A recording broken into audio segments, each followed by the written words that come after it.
Au nom du Père et du Fils et du Saint-Esprit. Amen. Béni soit notre Seigneur Jésus-Christ, béni soit la Vierge Marie, la maman de Jésus, notre chère maman.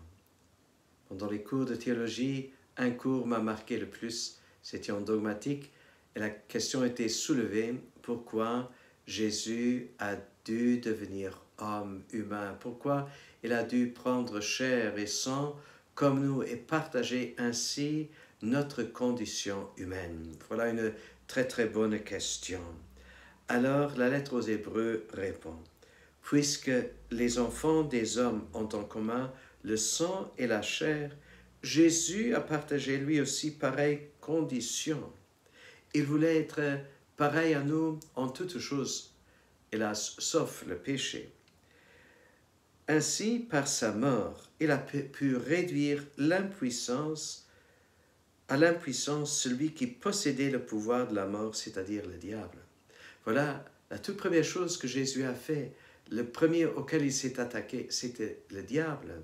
Et tout ce comment il voulait nous faire des esclaves et nous faire peur tout au long de notre vie, de manière à ce que pendant notre vie, nous ayons déjà peur devant la mort et peur de rater la vie, de ne pas vivre assez, de ne pas vivre en plénitude. Voilà pourquoi Jésus est venu pour nous libérer de cette fausse crainte de la mort. Alors, Jésus, non seulement il est devenu notre frère, mais il est devenu aussi le grand prêtre miséricordieux et digne de foi pour les relations avec Dieu. Donc, il était fidèle en toutes choses par rapport à Dieu, crédible en toutes choses. Il ne lâchait pas prise de son Père et aussi de notre Père. Mais de notre côté, il faisait quelque chose de grand.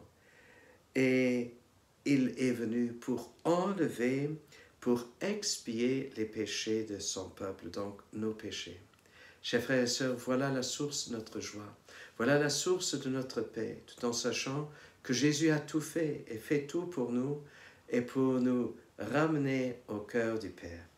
Laissons-nous ramener au cœur du Père par ce que Jésus a fait en acceptant son sang, sa mort, en acceptant aussi sa résurrection, en acceptant tout ce qu'il voudrait nous donner, au nom du Père et du Fils et du Saint-Esprit. À nous tous, une bonne et une sainte journée.